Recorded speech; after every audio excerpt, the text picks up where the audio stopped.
Here is how to update your YouTube account password. I mean, how you can change YouTube your password. So first of all, open up YouTube app and then tap on U at the bottom right corner of the screen. Next step, Google account. And here you should tap on your profile icon at the top right corner of the screen. Once you're here, you should proceed to your default account. I mean, it's your brand account, and you should proceed to your special account.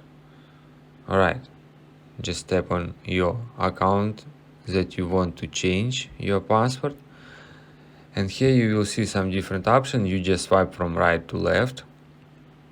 I will show you, just like me, and then proceed to security.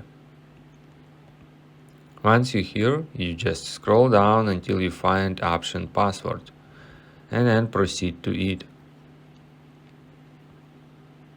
Then you should enter your current password. When you entered your password, tap on next over here. And here we are. You should enter one and second time your password. First new password and confirm your new password. Then tap on change password over here